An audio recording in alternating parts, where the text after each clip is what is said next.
ക്ഷോഭിക്കാത്ത സുവിശേഷത്തെക്കുറിച്ച് ഇന്നലെയാണ് പരിശുദ്ധാത്മാവ് സംസാരിച്ചത്. അപ്പോൾ ഞാൻ പെട്ടെന്ന് ഓർത്തത് യോനായുടെ ക്ഷോഭമാണ്. യോനായുടെ കർത്താവ് സുവിശേഷ വേല ചെയ്യാൻ പറഞ്ഞിട്ട് ആ മനുഷ്യൻ അയാളുടെ വേല ചെയ്ത് സുവിശേഷ വേല ചെയ്തില്ല.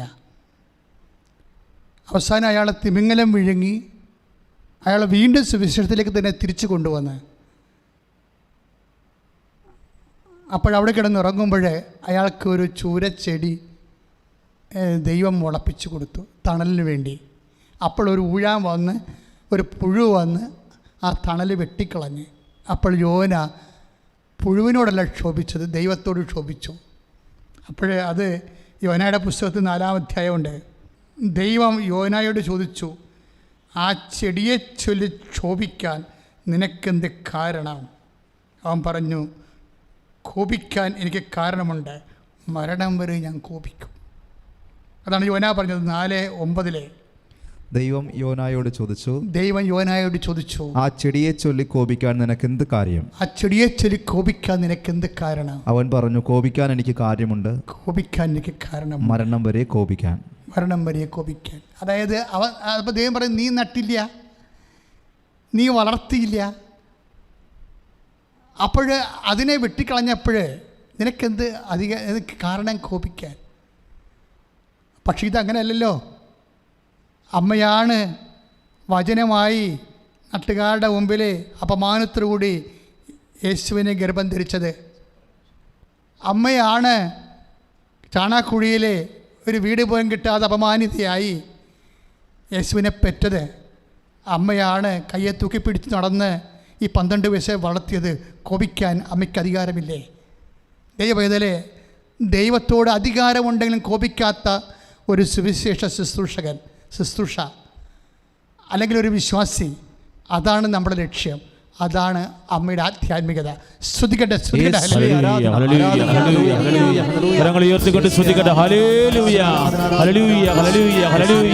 കർത്താവേ, പരിശുദ്ധ അമ്മയെ പോലെ ശോഭിക്കാത്ത സുവിശേഷത്തിന്റെ സാക്ഷികളായി വക്താക്കളായ കർത്താവേ, ഈ ശുശ്രൂഷയിൽ പങ്കെടുത്ത് പ്രാർത്ഥിക്കുന്ന ഓരോ മക്കളെയും അഭിഷേകം ചെയ്യണമേ. ഹല്ലേലൂയ. യേശുവേ ആരാധന. ചേർന്ന് പാടാം.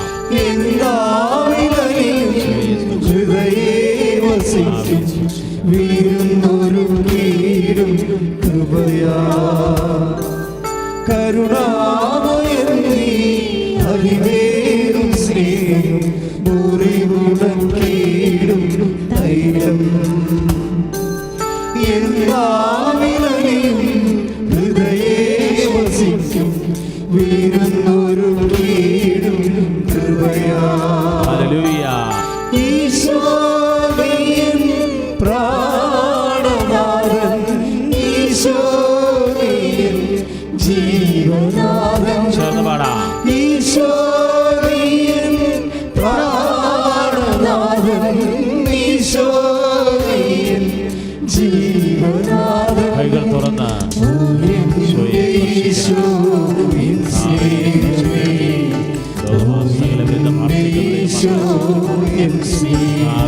സഭയെ സ്പർശിക്കണം.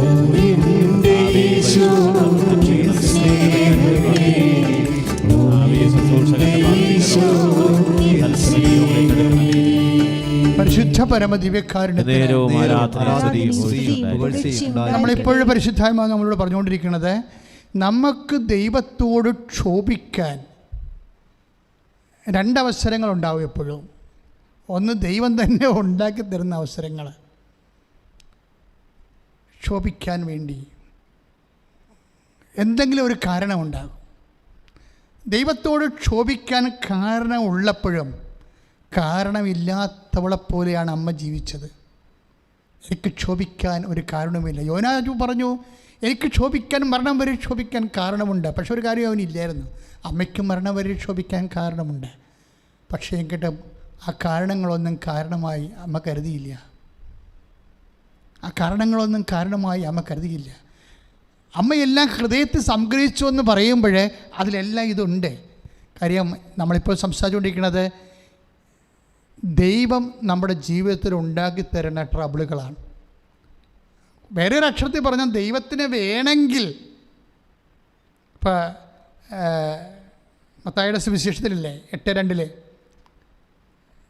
മത്തായി ശ്ലീഹായുടെ സുവിശേഷം 8:2, അങ്ങയ്ക്ക് മനസ്സുണ്ടെങ്കിൽ എന്നെ സൗഖ്യമാക്കാൻ കഴിയും. കുഷ്ഠരോഗി പറഞ്ഞതാണ്. അപ്പം കുഷ്ഠരോഗിക്ക് മനസ്സിലായി എന്താണ്, ദൈവത്തിന് മനസ്സുണ്ടെങ്കിൽ നമ്മളെ സൗഖ്യമാക്കാൻ കഴിയും. അപ്പോൾ ഈശോ എന്താ പറഞ്ഞത്? ദാറ്റ്സ് കറക്റ്റ്, നീ പറഞ്ഞ കറക്റ്റാണ്. എനിക്ക് ചില വിഷയങ്ങൾക്ക് മനസ്സുണ്ട്, ചില വിഷയങ്ങൾക്ക് മനസ്സില്ല. നിൻ്റെ കാര്യത്തിൽ എനിക്ക് മനസ്സുണ്ട്, നീ സൗഖ്യമുള്ളവനാവുക.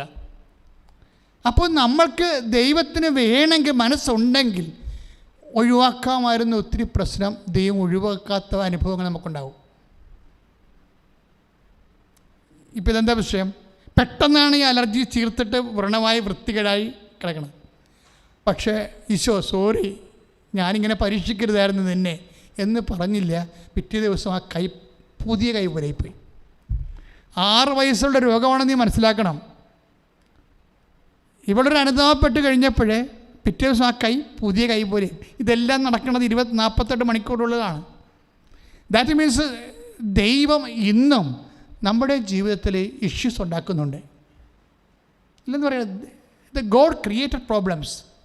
And talking about the created problems, ഒരു ദൈവം നമ്മുടെ ജീവിതത്തിലെ ദൈവത്തിന് വേണമെങ്കിൽ നിൻ്റെ പല കാര്യങ്ങളും ചിന്തിച്ചതിന്, പക്ഷേ നീ ഇപ്പോൾ വിശ്വസിക്കുമ്പോൾ നിനക്ക് ദൈവത്തോട് നീ ഉള്ളിലെങ്കിലും വിചാരിച്ചിട്ടില്ലേ, എന്താണ് ദൈവത്തിന് വേണമെങ്കിൽ എനിക്ക് ആ ജോലി തരാമായിരുന്നു ഇല്ല, അങ്ങനെ ദൈവത്തിന് വേണമെങ്കിൽ ആ ചെറുക്കനെ എന്നെ കെട്ടിക്കാമായിരുന്നു. അപ്പോൾ ഇങ്ങനെ നമ്മൾ ദൈവത്തോട് ബാർഗെയിൻ ചെയ്യും. എന്താണ്, ദൈവത്തിന് വേണമെങ്കിൽ എന്നെ പഠിക്കാൻ വിടാമായിരുന്നു, ദൈവത്തിന് വേണമെങ്കിൽ എനിക്ക് ആ കാലത്ത് വീട് വെക്കാൻ സഹായിക്കാമായിരുന്നു, ഇങ്ങനെ വേണമെങ്കിൽ അങ്ങനെ ചെയ്യാമായിരുന്നു എന്നും പറഞ്ഞ് കുറേ പരിഭവം നീ കൊണ്ടുനടക്കാനുണ്ട് ദൈവത്തിന്.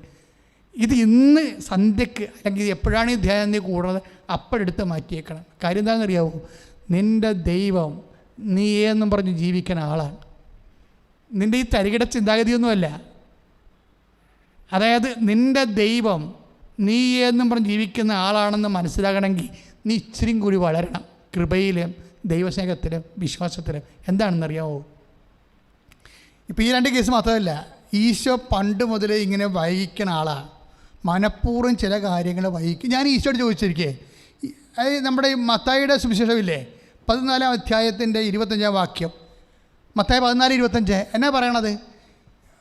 രാത്രിയുടെ 4-ാം യാമത്തിൽ അവൻ കടലിന് മീതെ നടന്ന് അവരുടെ അടുത്തേക്ക് ചെന്നു. രാത്രിയുടെ 4-ാം യാമത്തിൽ അവൻ കടലിന് മീതെ നടന്ന് അവരുടെ അടുത്തേക്ക് ചെന്നു. Praise the Lord. അപ്പം ഞാൻ ഈശോയോട് ചോദിച്ചു, ഈശോ ഇതെന്ത് പരിപാടിയാണ്? 2-ാം യാമത്തിൽ ചെന്നെങ്കിൽ പിന്നെ അത്രയും കുറച്ച് തണ്ട് വെച്ചാൽ മതിയായിരുന്നല്ല. ഈ 4-ാം യാമം എന്ന് പറഞ്ഞാൽ കളിയല്ലേ. കാര്യം ഒരു യാമം എന്ന് പറയുന്നത് 3 മണിക്കൂറാണ്.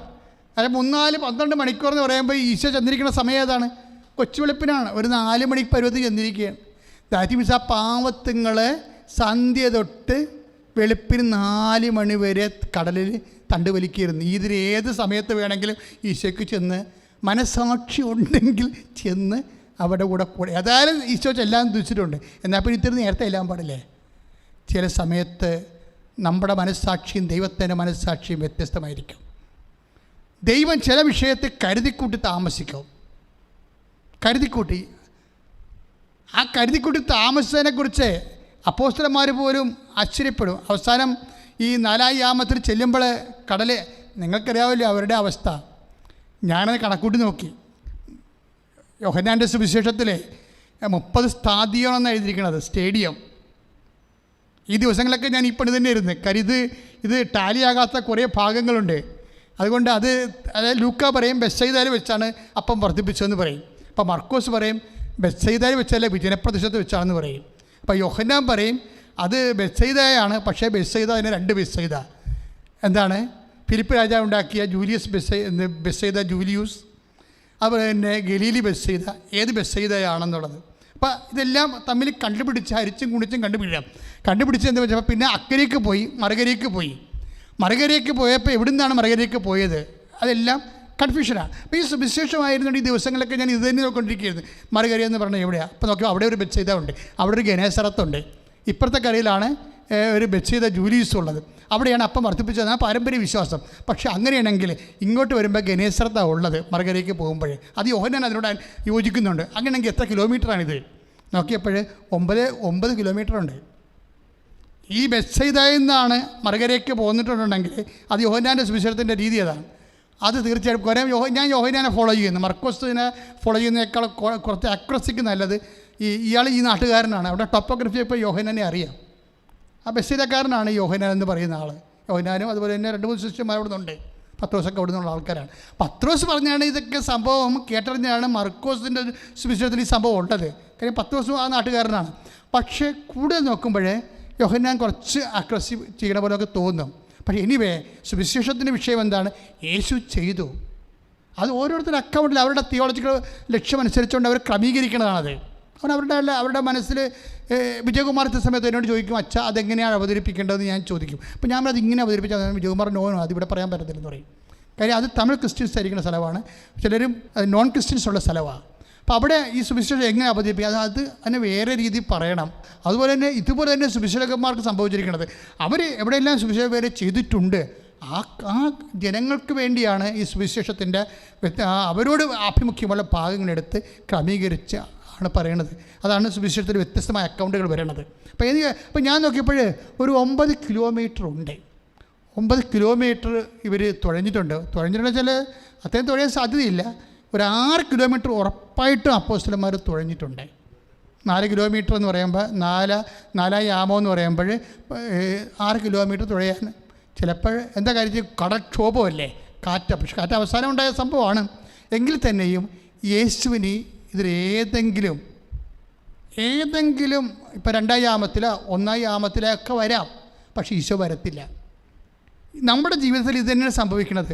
നമ്മളെ ഈശോയ്ക്ക് നമ്മുടെ പഠനങ്ങൾ, നമ്മുടെ പരീക്ഷകൾ, നമ്മുടെ പരീക്ഷയുടെ തോൽവി, നമ്മുടെ ജോലി നഷ്ടം, നമ്മുടെ വീട് വെപ്പ്, നമ്മുടെ വിവാഹം നടക്കുന്നത്, നമ്മുടെ മക്കൾ ഉണ്ടാകുന്നത്, ഇതിങ്ങനെയല്ല ഈശോയ്ക്ക് വേണമെങ്കിൽ നേരത്തെ തരാം. അത് നമ്മൾ അനിയത്തെ പ്രസവിച്ച് അവിടെ നമ്മൾ നഴ്സറി പോയിട്ടും ചേടത്തി പ്രസവിച്ചിട്ടില്ല. അപ്പോഴും ചേടത്തി ചിന്തിക്കണത് എന്താണ്? ഈശോയ്ക്ക് വേണമെങ്കിൽ എനിക്ക് കുഞ്ഞിനെ തന്നു വെറുതെ മനുഷ്യൻ നാണം കിടത്തേണ്ട കാര്യമില്ല. ഇനി ഇപ്പോൾ മച്ചി എന്നൊക്കെ വിളിച്ചില്ലേ? ആര്? അമ്മയമ്മയും വിളിച്ച് കാണും, നാട്ടുകാരെയും വിളിച്ച് കാണും. അപ്പം അങ്ങനെ വരുമ്പോഴത് അപ്പോൾ അവർ മച്ചിന്ന് വിളിക്കത്തില്ല, വാഴയെന്ന് വിളിക്കത്തുള്ളൂ. എന്ത് വാഴ? കുലക്കാത്ത വാഴ. കുഞ്ഞ് ലഭിക്കാഞ്ഞതിന് നമുക്ക് കിട്ടിയ കുരിശാണേ കുലക്കാത്ത വാഴ എന്ന വിളിയാണ്. ഈ ഒരു വിളി കിട്ടിയാലുണ്ടല്ലോ, അതായത് നമ്മൾ ഈ സ്വർണത്തിൻ്റെ വാഴക്കൊല നമ്മുടെ കുരട്ടിമുത്തി കൊടുത്തെന്ന് ഒരു വലിയ പുരാവൃത്തമില്ലേ, അതുപോലെ ഒരു സ്വർണത്തിൻ്റെ വാഴക്കൊല നമുക്ക് കിട്ടിയ പോലെ ഇരിക്കും. നമ്മൾ മച്ചിയല്ല, ആണെങ്കിൽ അത് കർത്താവിൻ്റെ കാര്യമാണ്. പക്ഷെ നാട്ടുകാരെ നമ്മൾ വിളിച്ച് ആക്ഷേപിക്കുമ്പോൾ നമ്മൾ കർത്താവിൻ്റെ നാമത്തിലെടുക്കും. കാര്യം അനിയത്തിക്ക് കൊച്ചിനെ കൊടുത്ത കർത്താവ് തന്നെയല്ലേ ജീവിച്ചിരിക്കണത്. അപ്പോൾ എനിക്ക് തരാമായിരുന്നല്ലോ, തന്നില്ലല്ലോ. അപ്പോൾ ഈശോക്ക് വേണമെങ്കിൽ എന്നെ സഹായിക്കാമായിരുന്നു, ഇങ്ങനെ വേണമെങ്കിൽ എനിക്ക് കുട്ടിയെ തരാമായിരുന്നു എന്ന് ചിന്തിച്ച് അവസാനം ഗർഭിണിയായി കഴിയുമ്പോഴും ഒരു ഓ എന്ന് പറഞ്ഞിരിക്കും. ഗർഭിണിയാണ്, വരക്കെ വെറുത്തിരിക്കുകയാണ്. ഓ ദൈവമേ നിന്നെ സഹായിച്ച, ഓ കർത്താവ് നിന്നെ സഹായിച്ച മോളെ, എത്ര പ്രാർത്ഥിച്ച് ഞങ്ങൾ പ്രാർത്ഥിച്ചെന്നറിയാം. ഓ എന്താ കാര്യം? പല പെണ്ണുങ്ങളോട് നാട്ടിൽ പറ്റില്ലെന്ന്. അതാണ് അവർക്ക് താമസിച്ച് പോയതിനുള്ള കെറുവാണ് ദൈവത്തോടെ. പല പെണ്ണുങ്ങളും നാട്ടിൽ പറ്റി കഴിഞ്ഞിട്ടല്ലേ എനിക്ക് കുഞ്ഞിനെ കിട്ടിയെന്നുള്ളതാണ്. അതായത് ഇങ്ങനെയുള്ള വിഷയങ്ങൾ ദൈവം മനഃപൂർവ്വം ചെയ്യണതാണെന്ന് നമ്മൾ ധരിച്ചാൽ കാര്യം, അല്ലാതെ കാരണമില്ലല്ലോ. ഒരു വിശ്വാസിയുടെ ജീവിതത്തിലെ വിശ്വാസി അവകാശിയാണല്ലേ, വിശ്വാസി അവകാശിയല്ലേ. അപ്പം വിശ്വാസി അവകാശിയാകുമ്പോൾ വിശ്വാസിക്ക് ഇത് കിട്ടാൻ ബാധ്യതയാണ്. വീടായാലും സ്ഥലമായാലും ജോലിയായാലും അതെല്ലാം ചേർത്ത് നൽകുമെന്ന് നമ്മൾ പറഞ്ഞിട്ടുണ്ടല്ലോ. അപ്പോഴത് കിട്ടിയില്ല എന്നുകൊണ്ട് അതിൻ്റെ അർത്ഥം എന്താണ്? ദൈവം അതാണ് ദൈവം താമസിപ്പിക്കണതാകാം. അപ്പം ചില കാര്യങ്ങൾ ഇപ്പോൾ ഈശോ അമ്മയോട് ചെയ്ത പോലെ, അമ്മ ഇത്ര ഉയർന്നത് എങ്ങനെയാണ്? ഉടലോടുകൂടി അമ്മ സ്വർഗത്തിലേക്ക് ഈശോനെപ്പോലെ തന്നെ എടുക്കപ്പെട്ടത് എങ്ങനെയാണ്? ഇതുപോലുള്ള നിലപാടുകൾ, ദൈവത്തിൻ്റെ ഓരോ അടികളും കർത്താവിൻ്റെ കണ്ണിങ്ങനെ തിരിഞ്ഞാൽ അമ്മയത് വായിക്കും. അതുപോലെ ദൈവത്തിനെ വായിച്ച് പഠിച്ചാണ് അവർ ഉടലോടുകൂടി എടുക്കപ്പെട്ടത്. നമ്മൾ ഉടമ്പടി ധ്യാനം കൂടുമ്പോൾ നമുക്ക് മുമ്പിലുള്ളൊരു മാതൃക ടാൻസിബിൾ ആൻഡ് അക്സസബിൾ ആയിട്ടുള്ള മാതൃക എന്താണ്? അമ്മയാണ്. ഞാൻ എന്തിങ്ങനെ പറയണമെന്ന് കാര്യം, ഇപ്പം തന്നെ ഇതുപോലെ താമസിക്കുന്ന വിഷയങ്ങൾ, ഇപ്പോൾ മത്തായിയുടെ സുവിശേഷം തന്നെ 14:5 14:15 മത്തായി ശ്രീകാരുടെ സുവിശേഷം തന്നെ അവിടെ ഉണ്ട് ഈ വിഷയം. 14:15 എന്താ പറയണത്? ശിഷ്യന്മാർ വന്ന് സായാഹ്നമായപ്പോൾ ശിഷ്യന്മാർ അവനെ സമീപിച്ച് പറഞ്ഞു, ഇതൊരു വിജന സ്ഥലമാണ്, നേരവും വൈകിയിരിക്കുന്നു. ഗ്രാമങ്ങളിൽ പോയി തങ്ങൾക്ക് ഭക്ഷണം വാങ്ങാൻ ഈ ജനക്കൂട്ടത്തെ പറഞ്ഞയക്കുക. That's okay. അപ്പോൾ ജനങ്ങളെ അപ്പോൾ ഇവിടെ എന്താ പ്രശ്നം? 2 പ്രോബ്ലം ഇവിടെ വന്നിരിക്കുന്നത്. 2 പ്രോബ്ലമാണ് ഇവിടെ വന്നിരിക്കുന്നത്. മത്തായി ശ്ലീഹായുടെ സുവിശേഷത്തിൽ 14:15 2 പ്രോബ്ലം വന്നിട്ടുണ്ട്. ഈ 2 പ്രോബ്ലവും ക്രിയേറ്റഡ് ബൈ ജീസസ്. എന്താ കാര്യം? യോഹന്നാൻ മാന്താനയുടെ പെടലി വെട്ടിയെന്ന് അറിഞ്ഞപ്പോഴേ കർത്താവ് അന്തിപ്പാസിൻ്റെ ടെറിട്ടറിയിൽ നിന്ന് മൂവ് ചെയ്യുന്നുണ്ട് അവിടെ. കാര്യം അവൻ്റെ ടെറിട്ടറി അവിടെ ഉള്ളത്. പക്ഷേ അപ്പോൾ അത് മൂവ് ചെയ്യാൻ കാരണം അവനെ പേടിച്ചിട്ടൊന്നുമല്ല. ഒരു കാരണമുണ്ട്. അപ്പോസ്തലന്മാരെ ഔട്ടത്തിന് വിട്ടിരിക്കുകയായിരുന്നു. അപ്പോൾ ഓരോരുത്തരും വന്നിട്ട് അവരുടെ കൈ കൊണ്ട് രോഗം സുഖപ്പെട്ട കാര്യവും സാത്താൻ അപ്പോൾ സാത്താനെ ഒഴിപ്പിച്ച കാര്യമൊക്കെ പറഞ്ഞുകൊണ്ടിരിക്കുകയാണ്. അപ്പോൾ ഈശോ പറഞ്ഞു, നിർത്ത് നമുക്കൊരു വിജന സ്ഥലത്തേക്ക് പോയിട്ട് ഇത് സംസാരിക്കാം. അപ്പോൾ എന്താണ് ഈ വിജന സ്ഥലത്തേക്ക് പോയത്? ആരാണ്? അപ്പോസ്തലന്മാർ പറയുന്നത് ഒരു വിജന സ്ഥലമാണെന്ന്. ഈ വിജന സ്ഥലം ഉണ്ടാക്കിയത് ആരാ? മര്യാദക്ക് ആൾപ്പാർപ്പുള്ള സ്ഥലത്തേക്ക് പോയാൽ പോരായിരുന്നു. ഇത് ഈശോ ഉണ്ടാക്കിയ പരിപാടിയാണ്. നമുക്കൊരു വിജന സ്ഥലത്തേക്ക് പോകാം. ക്ലിയർ അല്ലേ? അപ്പോൾ ഇപ്പോഴും ഇവർ പറയാനുണ്ടല്ലോ വിജന സ്ഥലത്തേക്ക് പോകാം, ഇതൊരു വിജന സ്ഥലമാണെന്ന്. എങ്ങനെ ഉണ്ടാക്കിയതാണ്? അപ്പോസ്തലന്മാരുണ്ടാക്കിയതാണോ? ആകസ്മികമായിട്ട് ഉണ്ടായതാണോ? അല്ല, ഈശോ കരുതിക്കൂട്ടി ഉണ്ടാക്കിയ വിജന സ്ഥലമാണ്. നമ്മുടെ ജീവിതത്തിൽ ഇതുപോലെ നാട്ടുകാരെ കൊണ്ട് സഹായിക്കാത്ത, അയൽവാസികളെ കൊണ്ട് സഹായിക്കാത്ത, സ്വന്തം കൂടപ്പിറപ്പുകളെ കൊണ്ട് തള്ളിപ്പറയിപ്പിക്കുന്ന വിജന സ്ഥലങ്ങൾ ദൈവം തന്നെ ക്രിയേറ്റ് ചെയ്യുമ്പോൾ mind it, that is Jesus. സ്തുതിക്കട്ടെ. ഹല്ലേലൂയ. കരങ്ങൾ ഉയർത്തിക്കൊണ്ട് സ്തുതിക്കുന്നു. ഹല്ലേലൂയ, ഹല്ലേലൂയ, ഹല്ലേലൂയ, ഹല്ലേലൂയ, ഹല്ലേലൂയ. കർത്താവേ, ഞങ്ങളുടെ ജീവിത യാത്രയിൽ കർത്താവേ, ആരോരുമില്ലാത്ത അവസ്ഥയിൽ വിജനമായ സ്ഥലങ്ങളുണ്ടാകുമ്പോൾ ഈശോയെ കൂടെയുണ്ടെന്ന് ശക്തിപ്പെടുത്തുന്നു. ഈശോയെ ആരാധന.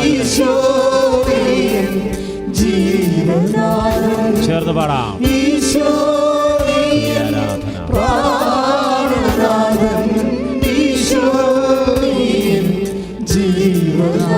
കരങ്ങൾ തുറന്ന് ഈശോയെ സ്പർശിക്കണം.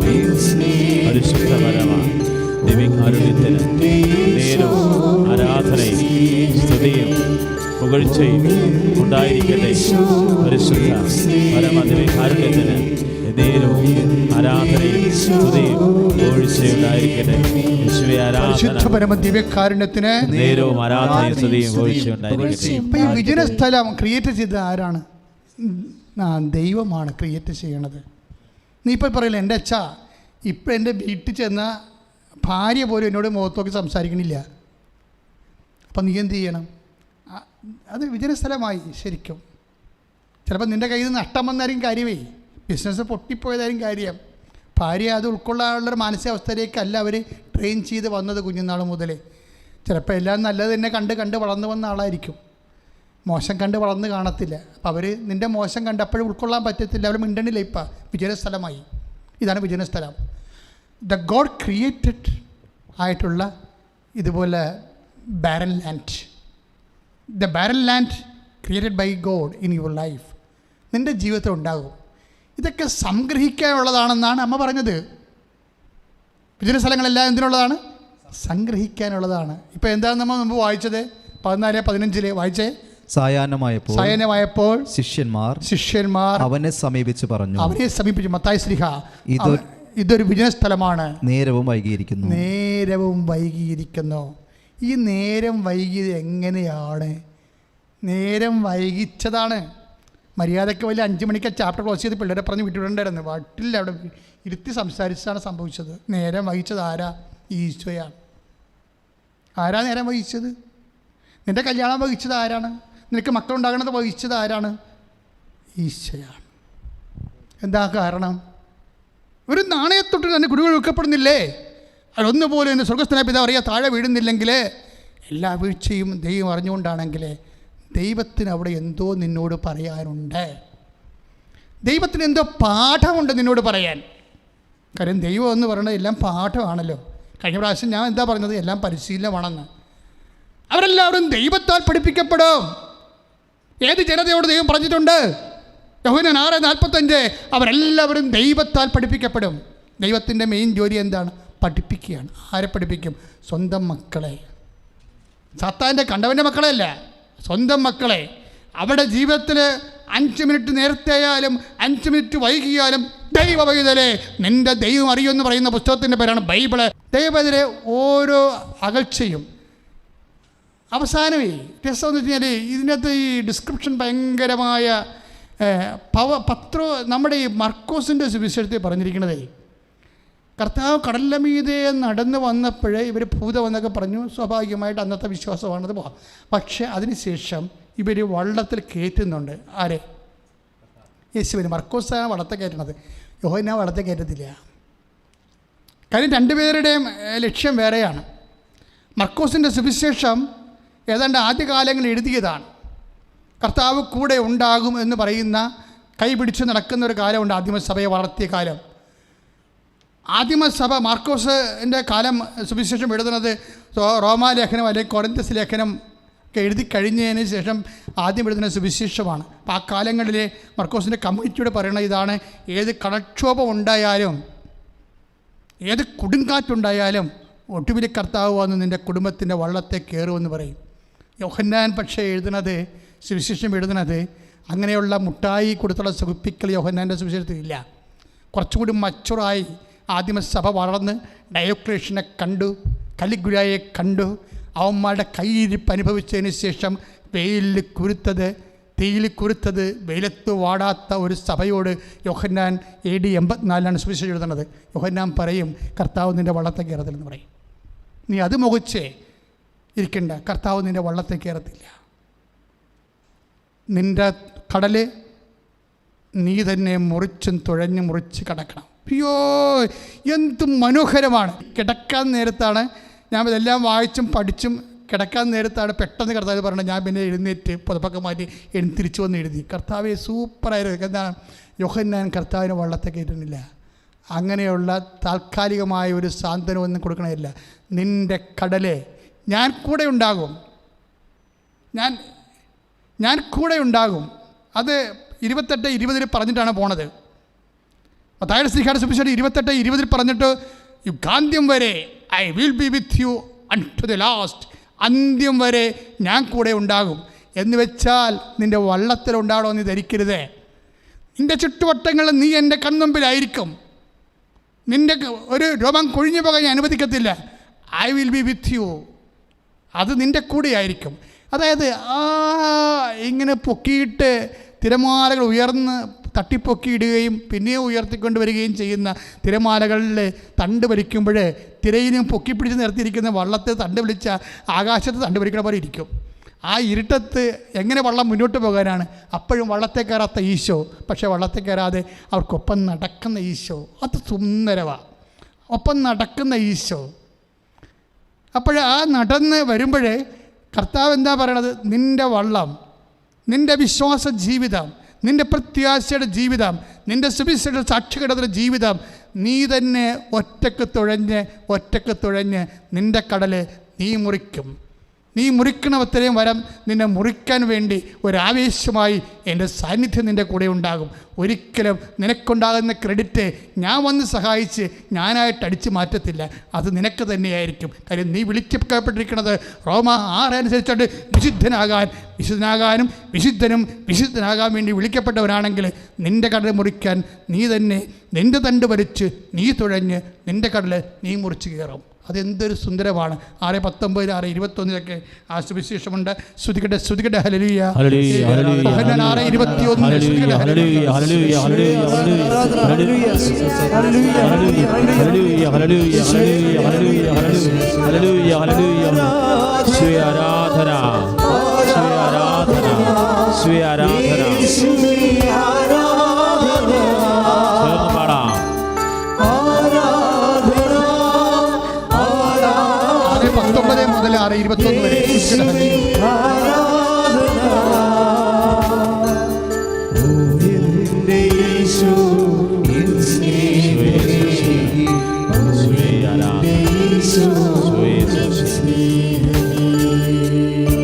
പരിശുദ്ധ പരമദിവ്യകാരുണ്യ ഈശോയ്ക്ക് യോഹന്നാൻ 6:19-21 വരെ വായിക്കുക. 25-30 സാധ്യവും ദൂരം തണ്ടുവലിച്ചു കഴിഞ്ഞപ്പോൾ യേശു കടലിന് മീതെ നടന്ന് വള്ളത്തെ സമീപിക്കുന്നുണ്ട്. അവർ ഭയപ്പെട്ടു. അവൻ അവരോട് പറഞ്ഞു, ഞാനാണ്, ഭയപ്പെടേണ്ട. അവനെ വള്ളത്തിൽ കയറ്റാൻ അവർ ആഗ്രഹിച്ചു. പെട്ടെന്ന് വള്ളം അവർ ലക്ഷ്യം വെച്ചിരുന്ന കരയ്ക്ക് അടുത്തു. Praise the Lord. അതാണ് സംഭവം, അതാണ് സത്യം. വിശ്വാസ ജീവിതത്തിൽ നമ്മൾ അനുഭവിക്കണം അതാണ്. എന്താണ്? നമ്മുടെ പഠനം നമ്മൾ തന്നെ പഠിക്കണം. നമ്മൾ ഒരു വീട് വെക്കണമെങ്കിൽ നമ്മൾ തന്നെ ലോൺ എടുക്കുകയും അധ്വാനിക്കുകയും കല്ല് ചുമക്കുകയും ഒക്കെ ചെയ്യണം.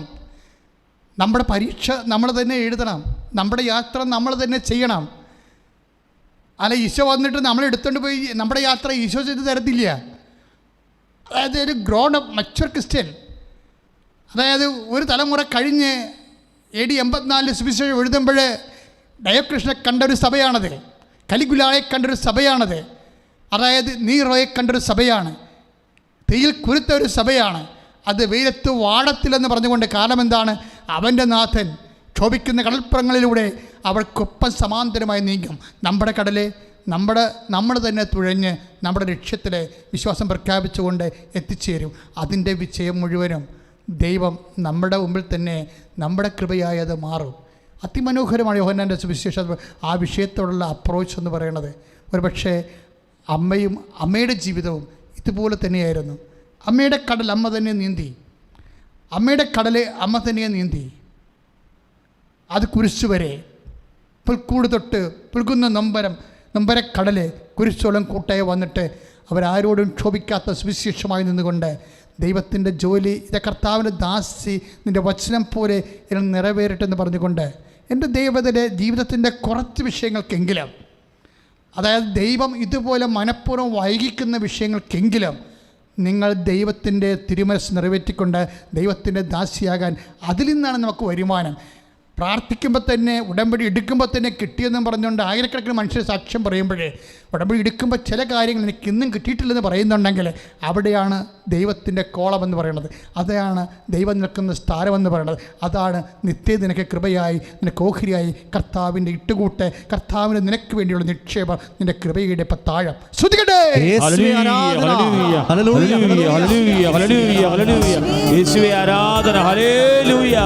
കർത്താവേ പ്രബോധനം നന്ദി പറയുന്ന കർത്താവേ, യേശുവേ ആരാധന. ഹല്ലേലൂയ ഹല്ലേലൂയ ഹല്ലേലൂയ ഹല്ലേലൂയ. യേശുവേ സ്തോത്രം, യേശുവേ നന്ദി കർത്താവേ, സ്തോത്രം ദൈവമേ. ഹല്ലേലൂയ ഹല്ലേലൂയ ഹല്ലേലൂയ ഹല്ലേലൂയ. യേശുവേ നന്ദി, യേശുവേ സ്തോത്രം, യേശുവേ ഹല്ലേലൂയ ഹല്ലേലൂയ ഹല്ലേലൂയ. യേശുവേ മഹത്വം. കർത്താവേ സ്പർശിക്കണമേ, കർത്താവേ സ്പർശിക്കണമേ, സ്പർശിക്കണമേ. ചാനലിലൂടെ കണ്ട് പ്രാർത്ഥിക്കുന്നവർ, തത്സമയം നിയോഗങ്ങൾ ടൈപ്പ് ചെയ്യുന്നവർ, പ്രാർത്ഥിച്ചിട്ടുള്ള മക്കൾ, സാക്ഷ്യം പറഞ്ഞു പോയിട്ടുള്ള മക്കൾ, നമ്മുടെ ജോസഫിനെ കൈമുഖത്തോട്ട് സ്വീകരിച്ചു പോയിട്ടുള്ള മക്കൾ, വിളിച്ച് പ്രാർത്ഥന സഹായം. പരിശുദ്ധ പരമദിവ്യകാരുണ്യത്തിന് നേരവും ആരാധന. ഓൺലൈനിൽ പ്രാർത്ഥിക്കുന്ന എല്ലാവരും എഴുന്നേറ്റ് നിൽക്കുക. സമാപന ആരാധനയും രോഗസൗഖ്യ പ്രാർത്ഥനയുടെ സമയമാണ്. കർത്താവ് എത്രയോ മനോഹരമായിട്ട് നമ്മളോട് ഈ സമയം മുഴുവൻ സംസാരിക്കുകയായിരുന്നു. നീ കർത്താവിനോട് നന്ദിയുള്ളവരായിരിക്കണം. കർത്താവ് ഒന്നും അനീതി ചെയ്തിട്ടില്ല. കർത്താവ് തന്നെ പറഞ്ഞില്ലേ ജീവിതകാലത്ത്, ഞാൻ നിന്നോടൊരു അനീതിയും ചെയ്തിട്ടില്ല എന്ന്. അത് കർത്താവിൻ്റെ സ്വഭാവമാണ്. ദൈവം തന്നോടൊരു അനീതിയും ചെയ്യത്തില്ലെന്ന്. അനീതി ചെയ്തതായിട്ട് തോന്നിയാൽ പോലും ദൈവം അങ്ങനെ ചെയ്യത്തില്ല എന്നുള്ളത് അറിയാവുന്ന ആദ്യത്തെ ആൾ അമ്മയാണ്. അതുകൊണ്ടാണ് അവളെ ഹൃദയത്തിൽ സംഗ്രഹിച്ച് കളഞ്ഞത്, ക്ഷോഭിക്കാത്ത സുവിശേഷമായി മാറിയത്. അത് നമുക്കൊരു മാതൃകയാണ്, മധ്യസ്ഥയാണ്. മഹാവെളിപാടുകളുടെ കൃപയുടെ പത്താഴം. ഏതെങ്കിലും വിഷയത്തിൽ അല്പം താമസിച്ചു പോയാൽ അതാണ് നിൻ്റെ ഭൂമിയിലെ ജീവിതത്തിന് വേണ്ടിയുള്ള ഇട്ടുകൂട്ടെന്ന് പറഞ്ഞുകൊണ്ടാണ് ഈ സുവിശേഷ ശുശ്രൂഷ സമാപിക്കുന്നത്. കർത്താവേ, ഇപ്പോഴും ഞാൻ പ്രാർത്ഥിക്കുന്നു, നീ നിൻ്റെ വിശുദ്ധ പൗരോഹിത്യത്തെ മഹത്വപ്പെടുത്തിയതിന് നന്ദി പറയുന്നു. കർത്താവെ, കുഞ്ഞുനാൾ മുതൽ നിൻ്റെ തിരുസന്നിധിയിൽ നീ മാത്രം ദൈവം, നീ മാത്രം ഏകരക്ഷകരെന്ന് പറഞ്ഞുകൊണ്ട് കർത്താവെ, അമ്മയുടെ മാതൃകയും മധ്യസ്ഥയും പിൻചെല്ലുകൊണ്ട് കർത്താവെ, ഞങ്ങൾ ഇവിടെ ഇപ്പോഴും എത്തിയിരിക്കുന്നു. കർത്താവെ, അനേകം മക്കൾ കർത്താവെ, നിൻ്റെ അവരുടെ ജീവിതത്തിൽ അവർ നീ ചെയ്തത് എന്താണെന്ന് അവർക്ക് മനസ്സിലായിട്ടില്ല. കർത്താവെ, അമ്മയെപ്പോലെ അവരും ചോദിച്ചിട്ടുണ്ട്, ഈശോ ഞങ്ങളോട് നീ ചെയ്തത് എന്താണെന്ന്. കർത്താവെ, ഞങ്ങളോട് ചെയ്തത് എന്തായാലും കർത്താവെ അത് ദൈവത്തിൻ്റെ ഒരു നീതിയാണെന്ന് അമ്മയ്ക്ക് അറിയാമായിരുന്നു. അതുപോലെ ഞങ്ങൾ പറഞ്ഞുകൊണ്ട് അമ്മയെപ്പോലെ ഹൃദയത്തിൽ സംഗ്രഹിക്കുന്ന കിട്ടാത്ത കാര്യങ്ങൾ, താമസിച്ച കാര്യങ്ങൾ, ഘടകവിരുദ്ധമായി സംഭവിച്ച വിഷയങ്ങൾ എല്ലാം കർത്താവെ അങ്ങയുടെ തിരുസന്നിധിയിൽ സമർപ്പിച്ചുകൊണ്ട് പ്രാർത്ഥിക്കുന്നു. കർത്താവെ ഈ പ്രാർത്ഥനകളെല്ലാം കേട്ടുകൊണ്ട് കർത്താവെ ഈ സംഭവങ്ങളെല്ലാം കർത്താവ് അനുസ്മരിച്ചുകൊണ്ട് ഞങ്ങളോട് കരുണ തോന്നണം. തിരുവിലാൽ മുറിവേറ്റവനെ കരുണ തോന്നണമേ. കർത്താവ് തിരുവിലാൽ മുറിവേറ്റ കരുണ തോന്നണമേ. മുൾക്കിടം ചൂടിയവനെ കരുണ തോന്നണമേ. തിരുനെഞ്ച് മുറിവേറ്റ കരുണ തോന്നണമേ. കർത്താവിന് വിശുദ്ധരത്വം, കർത്താവിന് വിശുദ്ധരത്വം എൻ്റെ കർത്താവിന്റെ ഉന്നതമായ നാമത്തിലെ സഭയുടെ അധികാരത്തെ കുറിച്ചിന്റെ അടയാളത്തിൽ ദൈവത്തിന്റെ ശക്തിയാൽ മാരക രോഗികളിലേക്ക് കർത്താവ് മഴയായി പെയ്യട്ടെ. മാരക രോഗികളിലേക്ക് കർത്താവ് മഴയായി പെയ്യട്ടെ. ഈശോ ഈശോ മരുന്ന് പിടിക്കാത്ത രോഗികൾ കണ്ണിലൂടെ പ്രാർത്ഥിക്കുന്നു. പണമില്ലാത്ത രോഗികൾ ആശുപത്രി അകപ്പെട്ടവര് നോക്കാനും തിരക്കാനുമില്ലാത്തവർ കർത്താവ് വേദനയോടെ ദൈവമേ നീ മാത്രമേ ഉള്ളൂ എന്ന് പറഞ്ഞുകൊണ്ട് കർത്താവ് തേറിക്കൊണ്ട് കണ്ണിലൂടെ പ്രാർത്ഥിക്കുന്നു. ഈശോ കൈ നീട്ടണമേ. കൈ കർത്താവ് ഈ സമുദ്രത്തിന്മേൽ കൈ നീട്ടുന്നതുപോലെ ജീവിത സമുദ്രങ്ങളെ തിരയുന്നവരെ ദുഃഖത്തിന്റെ രോഗത്തിന്റെ തകർച്ചയുടെ കർത്താവെ കരങ്ങളാൽ സമുദ്രങ്ങളാൽ ഉള്ളം തിരയുന്നവരുടെ മേൽ നീ കൈ നീട്ടണമെന്ന് പ്രാർത്ഥിക്കുന്നു.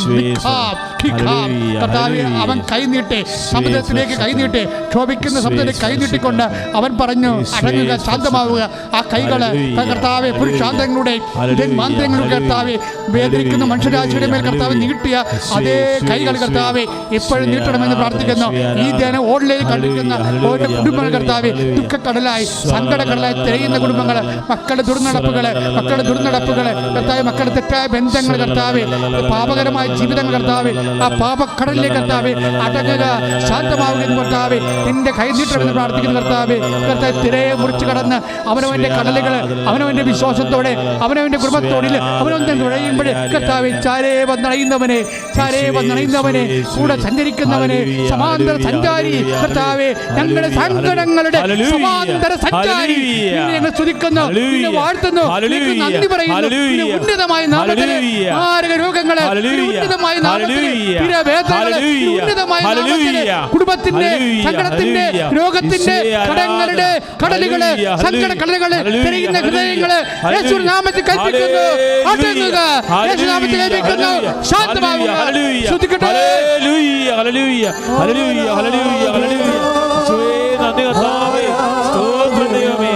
ആരാധന നന്ദി ദൈവമേ, സൗഖ്യങ്ങൾക്ക് നന്ദി ദൈവമേ, കൃപകൾക്ക് നന്ദി ദൈവമേ. യേശുവേ ആരാധന. കർത്താവേ അനേകം സാക്ഷ്യങ്ങളായി എല്ലാവരും മാറ്റണമേ എന്ന് പ്രാർത്ഥിക്കുന്നു. യേശുവേ ആരാധന. പരിശുദ്ധ പരമദിവ്യകാരുണ്യത്തിന്, പരിശുദ്ധ പരമദിവ്യകാരുണ്യത്തിന് വാതരോഗങ്ങള് കർത്താവേ ഉപ്പുവാങ്ങാൻ പോലെ ചുട്ടിപ്പോയ മക്കളെ ഇവിടെ ആരാധനയിൽ സാക്ഷ്യത്തിൽ ഞാൻ സംസാരിച്ചായിരുന്നു. അതുപോലെ അലർജി വന്ന് വികൃതകോലമായിട്ട് കൈകളെ കർത്താവ് സെക്കൻഡുകൾ കൊണ്ട് സുഖപ്പെടുത്തി. ദൈവത്തിലെ ഇതുപോലെ ഏതെല്ലാം മേഖലകളിലെ നിന്റെ ജീവിതത്തിൽ എന്തെല്ലാം രോഗങ്ങളുണ്ടോ അവിടെയെല്ലാം നിന്നെ വേദനിപ്പിക്കുന്നുണ്ടോ? നിന്റെ പ്രഷർ രോഗങ്ങളുള്ളവരെ നെഞ്ചത്ത് കൈവച്ചുകൊണ്ട് പ്രാർത്ഥിക്കട്ടെ. ഷുഗർ രോഗമുള്ളവരെ നെഞ്ചത്ത് കൈവച്ചുകൊണ്ട് പ്രാർത്ഥിക്കട്ടെ. മാറാത്ത തലവേദന ഉള്ളവരെ തലയിൽ കൈവച്ചുകൊണ്ട് പ്രാർത്ഥിക്കട്ടെ. ടോൺസിൽ രോഗികളെ തൊണ്ടയിൽ കൈവച്ചുകൊണ്ട് പ്രാർത്ഥിക്കട്ടെ. പിൻകരുത്തിന് വേദന സ്പൊണ്ടിലോസിസ് രോഗികളെ പിൻകരുത്ത് കൈവച്ചുകൊണ്ട് പ്രാർത്ഥിക്കട്ടെ. ഈശോന്റെ പരിശക്തി കർത്താവ് രോഗികളെ പിന്നെ കർത്താവ് നെഞ്ചിന് താഴെ കൈവച്ചുകൊണ്ട് പ്രാർത്ഥിക്കട്ടെ. ഈശോ നിന്റെ വിശുദ്ധ പൗരോഹിത്യത്തെ മഹത്വപ്പെടുത്തണമേ. കർത്താവേ സഭയുടെ സാന്നിധ്യം പ്രകടമാക്കണമേ. അമ്മേ ഈശോ സഭയുടെ സമയ കടികാരവുമായി കർത്താവെ തിരുനെഞ്ചിലെ സമയ കടികാരവുമായി കൃപാസ്ഥാനത്താരെ പ്രത്യക്ഷപ്പെട്ട് അമ്മയുടെ മധ്യസ്ഥത്തിൽ അമ്മയെ മധ്യസ്ഥ നിർത്തിക്കൊണ്ട് ആയിരങ്ങൾ പതിനായിരങ്ങളെ ഈ ഓൺലൈനിൽ പ്രാർത്ഥിക്കുമ്പോഴേ അവർക്ക് വേണ്ടി പ്രാർത്ഥിക്കുന്ന ജോലി ഇല്ലാത്തവരെ, പരീക്ഷ ഒത്തു വരാത്തവരെ, പരീക്ഷ ജയിക്കാത്തവരെ, കർത്താവ് പരീക്ഷയ്ക്ക് പരാജയപ്പെട്ടു പോയവരെ, അതിന്റെ പേര് പണം നഷ്ടപ്പെട്ടു പോയവരെ, ജോലി നഷ്ടപ്പെട്ടു പോയവരെ, ജോലി പറഞ്ഞയക്കപ്പെട്ടവരെ, നാട് വിട്ടു പോയവരെ, നാട്ടിലേക്ക് പറഞ്ഞു വിട്ട് അയക്കപ്പെട്ടവരെ, തിരിച്ചു പോകാൻ പറ്റാത്തവരെ, യേശുവേ അകലങ്ങളോട് താമസിക്കുന്നവരെ, അവർക്ക് വീടില്ലാത്തവരെ, വലിയ വാടക കൊടുത്തുകൊണ്ട് കർത്താവേ സാമ്പത്തിക കടങ്ങളിലേക്ക് എത്തിച്ചെന്നവരെ, ഭാര്യയുടെ ജീവിത പങ്കൽ ആളുകളെ തൊഴിൽ കർത്താവേ നഷ്ടപ്പെട്ടു പോയവരെ എല്ലാം ഇപ്പോഴേറ്റെടുക്കണമേ. അന്യന്റെ ഔദാര്യത്തിൽ കർത്താവെ കഴിയുന്നവരെ അവരുടെ സങ്കടങ്ങളെ കർത്താവെ ഏറ്റെടുക്കണം. കർത്താവെ ഭക്ഷണവും താമസവും മാത്രം കിട്ടിയ പോലുള്ള കർത്താവെ ജീവിതമില്ലാത്ത കർത്താവെ അശരണരെ കർത്താവെ ഓരോരുടെ ഔദാര്യത്തിൽ ജീവിക്കുന്നവരുടെ മേൽ കർത്താവിന് കാരുണ്യം ചൊരിയട്ടെ. കർത്താവിന് കാരുണ്യം ചൊരിയട്ടെ. കർത്താവിന് കാരുണ്യം ചൊരിയട്ടെ. ശ്രദ്ധിക്കട്ടെ.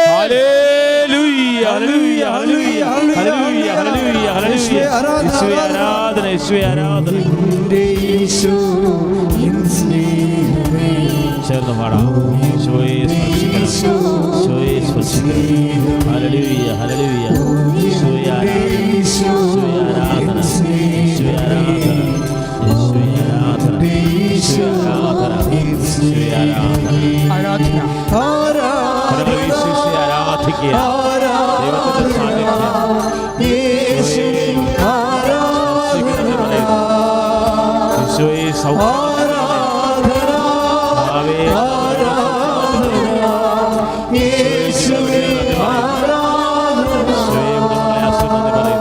പരിശുദ്ധ പരമദിവ്യകാരുണ്യത്തിന് പ്രിയമുള്ളവരെ, ഇപ്പോഴ് ദൈവത്തിൻ്റെ വലിയ കൃപകൾ നമ്മളിലേക്ക് വസിക്കുന്ന സമയമാണ്. അസാധ്യമായ കാര്യങ്ങൾ നിങ്ങളെ വെറുത്തുപേക്ഷിച്ച് അല്ലെങ്കിൽ നിങ്ങളെ ഉപേക്ഷിച്ച് കളഞ്ഞ, പ്രാർത്ഥനയ്ക്ക് പോലും വെക്കാതെ കുറേ വർഷങ്ങളായിട്ട് പ്രാർത്ഥിക്കാത്ത വിഷയങ്ങൾ, ഈ ധ്യാനത്തിൻ്റെ ആദ്യ സമയത്ത് സൂചിപ്പിച്ച പോലെ അങ്ങനെയുള്ള കാര്യങ്ങൾ ഇപ്പോഴും കർത്താവിനെ ഏൽപ്പിക്കുക. രോഗമായിക്കൊള്ളട്ടെ, അയൽവാസി തർക്കമായിക്കൊള്ളട്ടെ, മറ്റു തരത്തിലുള്ള തരത്തിലുള്ള വിഷമതകളായിക്കോട്ടെ, ഇപ്പോൾ സമർപ്പിക്കട്ടെ. ഇനി പ്രാർത്ഥിക്കണില്ല ആ വിഷയത്തിൽ, ഇനി അതിന് മുന്നോട്ടില്ല, എങ്ങനെയും ചത്താൽ മതി എന്നൊക്കെ ചിന്ത നിരാശപ്പെട്ടിരിക്കുന്നവർ ആ വിഷയങ്ങൾ കർത്താവിന് സമർപ്പിക്കട്ടെ. നിനക്ക് എന്തെങ്കിലും കാര്യത്തിൽ കർത്താവ് നിൻ്റെ വിഷയത്തിൽ ലാഗ് ചെയ്യുന്നത് നിനക്ക് തോന്നിയാൽ നീ ഓർക്കണം, വൈകുന്നവരുടെ സുവിശേഷം എന്ന് പറഞ്ഞിരിക്കുന്നത് മുഴുവനും കർത്താവ് വൈകിയെങ്കിൽ അതിനൊരു കാരണം കർത്താവിനുണ്ട്. എന്താ കർത്താവിൻ്റെ കാര്യം? സത്യമായും അവൻ ദൈവപുത്രനാണെന്ന് മർക്കോസിൻ്റെ സുവിശേഷം നമ്മൾ വായിച്ചതാണ്. എന്താണ് അപ്പം വർദ്ധിപ്പിച്ചതിൻ്റെ ആ പൊരുളെന്താണെന്ന് അവർ അറിഞ്ഞില്ല എന്ന്. അപ്പം വർദ്ധിപ്പിച്ചതിൻ്റെ പൊരുളെന്താണെന്ന് നമുക്കറിയാം. കർത്താവ് യേശു ക്രിസ്തു അവൻ്റെ മാനുഷികമായ അമാനുഷികമായ ശക്തിയല്ല, മറിച്ച് എന്താണ്? അവൻ ദൈവപുത്രനാണെന്നുള്ളതാണ് അതിൻ്റെ സത്യം. നിൻ്റെ ദൈവപുത്രൻ, നിൻ്റെ വിഷയം എന്തെങ്കിലും തരത്തിൽ കർത്താവ് നിനക്ക് ലാഗ് ചെയ്യണമെന്ന് തോന്നിയാൽ യേശു ക്രിസ്തു എന്നെ ദൈവപുത്രനായിട്ട് സ്വീകരിക്കുന്നതിന് വേണ്ടി അത് നിന്നെ കർത്താവ് സ്വീകരിക്കുകയാണ്, നിത്യതയ്ക്ക് വേണ്ടി എന്നെ ഒരുക്കുകയാണ്. അത് കർത്താവ് അഡ്വാൻസിൽ വാങ്ങിക്കണം എന്നുള്ള ബോധം നിനക്കുണ്ടാവണം. അതുകൊണ്ട് കർത്താവ് ജീവിക്കുക. അപ്പോൾ പൗലോസപ്പോസ്തലൻ പറയും, ഒരു മനുഷ്യൻ ഉടുക്കാനും ഉറങ്ങാനും ഉണ്ണാനും ഉണ്ടെങ്കിൽ അതുകൊണ്ട് തൃപ്തിപ്പെടണമെന്ന് പറഞ്ഞാൽ അങ്ങനെ പറഞ്ഞിട്ടുണ്ടെങ്കിൽ ഒരു ബെയർ മിനിമം നിനക്ക് കർത്താവ് തരുന്നുണ്ടെങ്കിൽ വേറെ ഒന്നിനെക്കുറിച്ച് തർക്കനോ ആഗ്രഹപ്പെടേണ്ട, പ്രാർത്ഥിച്ചാൽ മാത്രം മതി. അതിൻ്റെ സമയമാകുമ്പോഴേ കർത്താവ് നിനക്ക് നീക്കിയിരിപ്പ് തരും. ശ്രുതിക്കട്ടെ. യേശുവേ ആരാധന, ഹല്ലേലൂയ ഹല്ലേലൂയ യേശുവേ ആരാധന, ഹല്ലേലൂയ ഹല്ലേലൂയ ഹല്ലേലൂയ യേശുവേ ആരാധന, യേശുവേ ആരാധന, ഹല്ലേലൂയ ഹല്ലേലൂയ ഹല്ലേലൂയ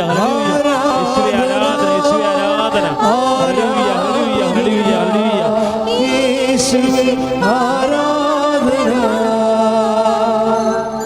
ആരാധന ആരാധന യേശുവേ ആരാധന.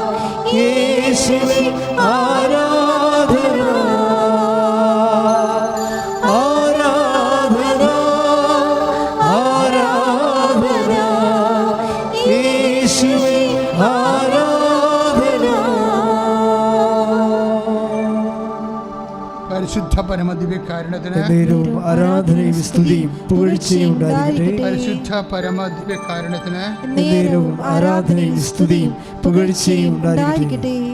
ഇപ്പോഴേ അലക്സാണ്ടർ അച്ഛൻ ശുശ്രൂഷയിൽ ആശീർവാദം എന്ന് പറയുന്നത്. ദിവ്യകാരുണ്യ ഈശോ നമ്മളെ ആശീർവദിക്കാൻ പോവുകയാണ്. ഇരുകരങ്ങളും ദൈവത്തിരുസന്നിധിയിലേക്ക് ഉയർത്താം. മർക്കോസ് 6:35 ശിഷ്യന്മാർ അവൻ്റെ അടുത്ത് പറഞ്ഞു, ഇതൊരു വിജന പ്രദേശമാണല്ലോ, സമയവും വൈകിയിരിക്കുന്നു. ഇരുകരങ്ങളും ദൈവത്തിരുസന്നിധിയിലേക്ക് ഉയർത്തിപ്പിടിച്ചുകൊണ്ട് അതിശക്തമായിട്ട് നമുക്ക് സ്തുതിക്കാം. നമ്മുടെ ജീവിതയാത്രയിലുണ്ടാകുന്ന വിജന പ്രദേശങ്ങൾ, എല്ലാവരും തിരസ്കരിക്കപ്പെടുന്ന അവസ്ഥകൾ, രോഗങ്ങൾ നമ്മളെ വേട്ടയാടുമ്പോൾ, ദുരിതങ്ങൾ നമ്മളെ വേട്ടയാടുമ്പോൾ, ഇതാ ദൈവത്തിൻ്റെ കൂടെയുണ്ടെന്ന ബോധ്യം, ഇതാ ദൈവം കൂടെയുണ്ടെന്ന ബോധ്യം, ഇതാ ഉടമ്പടിയെടുത്ത ഓരോ മക്കളെയും ഈ ശുശ്രൂഷ ലോകത്തിൻ്റെ നാനാഭാഗങ്ങളിൽ നിന്ന് കണ്ട് പ്രാർത്ഥിക്കുന്ന മക്കളെയും ഇതാ ഈശോ ആശീർവദിക്കുകയാണ്. അവരുടെ കുടുംബങ്ങളെ ആശീർവദിക്കുകയാണ്, അവരുടെ ജീവിത മേഖലയെ ആശീർവദിക്കുകയാണ്.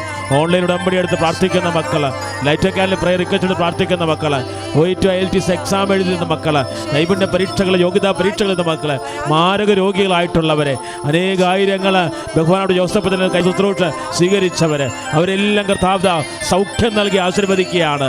കൃപാസനത്തെ പ്രത്യക്ഷയായ പരിശുദ്ധമ്മയുടെ പ്രത്യക്ഷീകരണം തിരുസഭ ഏറ്റെടുക്കുന്നതിന് വേണ്ടി പ്രാർത്ഥിക്കുന്നു, തിരുസഭയെ സമർപ്പിച്ച് പ്രാർത്ഥിക്കുന്നു. കർത്താവിൻ്റെ കൃപ ചൊരിയട്ടെ. എല്ലാ കൊറോണ വൈറസ് രോഗികളെയും ഒമിക്രോൺ രോഗികളെയും സമർ പ്രാർത്ഥിക്കുന്നു. ഹല്ലേലൂയ ഹല്ലേലൂയ ഹല്ലേലൂയ യേശുവേ ആരാധന. ആരാധന, യേശുവേ ആരാധന, യേശുവേ ആരാധന, യേശുവേ ആരാധന, യേശുവേ ആരാധന, യേശുവേ ആരാധന, യേശുവേ ആരാധന, സ്തുതിയും പുകഴ്ചയും ഉണ്ടായിരിക്കട്ടെ. ചേർന്ന് പാടാം.